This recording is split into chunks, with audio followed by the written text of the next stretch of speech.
بسم الله الرحمن الرحيم، والحمد لله رب العالمين. أخواني أخواتي الأعزاء، السلام عليكم ورحمة الله وبركاته. نلتقيكم إن شاء الله في هذه الحلقة ونسلط الأضواء على سورة مهمة في القرآن الكريم. طبعا جميع السور هي مهمة، لكن هذه السورة هي من جملة السور التي أريد لها أن تقمع كما قمع النبي صلى الله عليه وآله وسلم والصحابة وأهل البيت سلام الله عليهم. ما هي السورة؟ هي سورة الفاضحة. هي سورة الفاضحة. هل توجد عندنا سورة في القرآن تسمى الفاضحة؟ الآن استغرب الجميع من أنه توجد سورة في القرآن اسمها الفاضحة. طيب، لا، عندما نتصفح القرآن الكريم لا نجد سورة بهذا الاسم. أين ذهبت الفاضحة؟ أو أين ذهب هذا الاسم، اسم سورة الفاضحة؟ ومن هي السورة الفاضحة؟ سورة التوبة أو سورة براءة، اسمها الحقيقي هو الفاضحة، لكن أخفي هذا الاسم. والآن نشاهد ما جاء في اسم هذه السورة في صحيح مسلم، تحقيق عبد الباقي، في الحديث 30-31. حدثني عبد الله بن مطيع حدثنا هشيم عن أبي بشر. ماكو داعي للسند باعتباره صحيح مسلم وهو متواتر عند القوم. قلت لابن عباس: سورة التوبة، علامة استفهام، سورة التوبة. قال ابن عباس: التوبة؟ ما سامع ابن عباس بهذا الاسم، لذلك تفاجئ عندما قال له سعيد بن جبير، قال: قلت لابن عباس: سورة التوبة. قال: التوبة؟ قال ابن عباس: قال: بل هي الفاضحة، ما زالت تنزل ومنهم حتى ظنوا أن لا يبقى منا أحد إلا ذكر فيها، حتى ظنوا أن لا يبقى منا، أي من الصحابة، من المؤمنين، من المسلمين، من صحابة النبي صلى الله عليه وآله وسلم، حتى ظنوا أن لا يبقى منا أحد إلا ذكر فيها. قال: قلت سورة الأنفال. قال: تلك سورة بدر. قال: قلت فالحشر. قال: نزلت في بني النضير. انتهى الحديث. طيب، لماذا أخفي هذا الاسم؟ لماذا أخفي اسم الفاضحة وسميت بالتوبة أو سميت ببراءة؟ لماذا؟ لأجل التعتيم الإعلامي على المنافقين من الصحابة، المنافقين من الصحابة، بالتركيز على أن هذه السورة هي آخر سورة نزلت على النبي صلى الله عليه وآله وسلم في المدينة، آخر سورة نزلت على النبي صلى الله عليه وآله وسلم فضحت المنافقين من الصحابة. إذن يوجد في الصحابة منافقين، بل أشد نفاقا، بل مرضوا على النفاق. وأخفيت سورة الفاضحة أو اسم سورة الفاضحة، أخفي هذا الاسم لأجل التدليس والتعتيم والتستر على منافقي الصحابة، حتى اخترع لنا السلفية قاعدة مخالفة للقرآن وللعقل وللمنطق، وهي قاعدة عدالة جميع الصحابة. فقاعدة عدالة جميع الصحابة تتعارض مع القرآن ومع العقل ومع المنطق.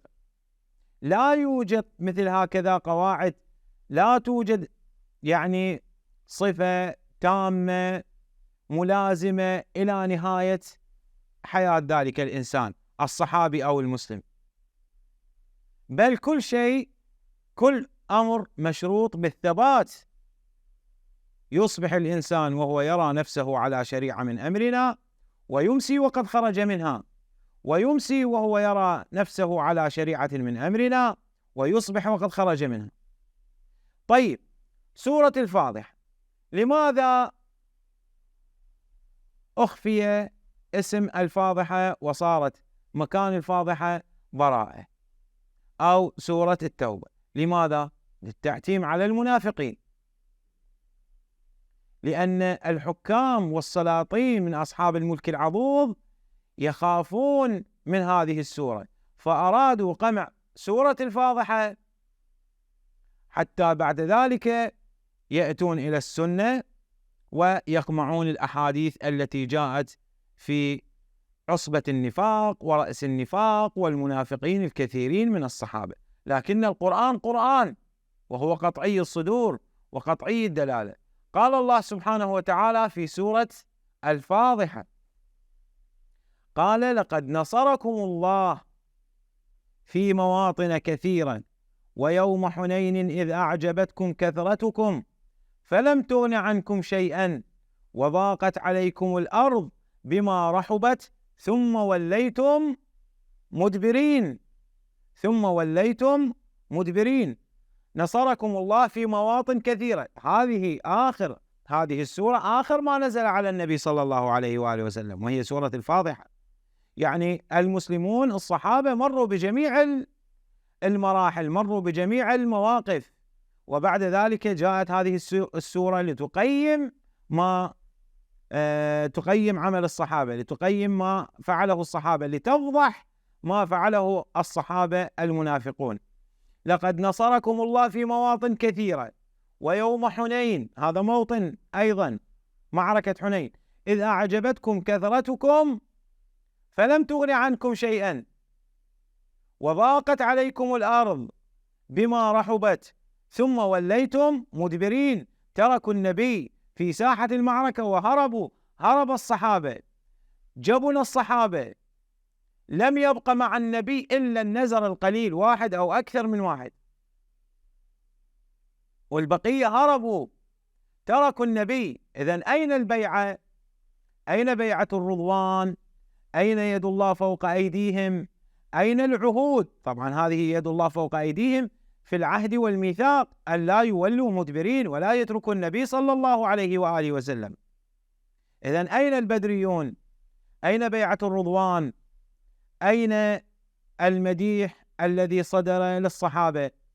قلنا كل شيء مشروط بالثبات، لا توجد عصمة لأحد، لا توجد صفة دائمة ملازمة إلا لله تبارك وتعالى. لذلك أخفيت هذه السورة. تركوا النبي، هربوا، جبن الصحابة.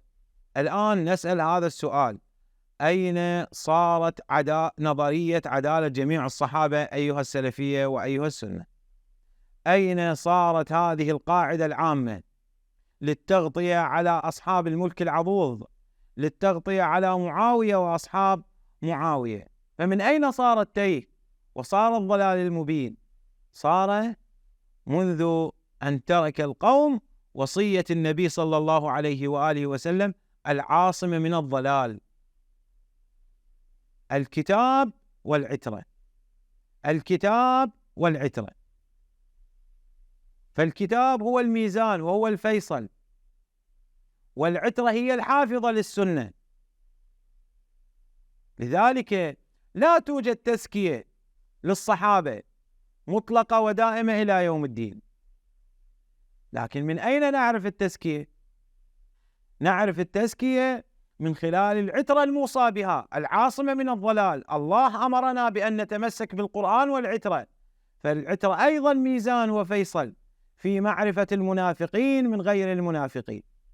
لذلك عندما نأتي إلى شخص من الصحابة ونبحث عن تزكية لهذا الشخص من الصحابة، لا بد أن ننظر إلى أقوال العترة، إلى ما قاله العترة، إلى ما تبقى من أحاديث العترة غير المقموعة، إلى الأحاديث التي لا تتعارض مع القرآن الكريم من أقوال العترة.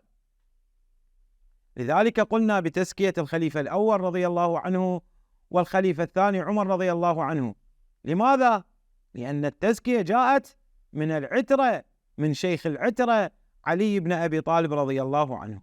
هكذا تكون القواعد، وهكذا يكون المسلمون الشيعة الموحدون لا يفارقون القرآن ولا يتعارضون مع القرآن ولا يقدسون ما لم يقدسه الله تبارك وتعالى والقرآن والعترة، رضي الله عنهم وسلام الله عليهم. أكتفي بهذا المقدار من القول، والسلام عليكم ورحمة الله.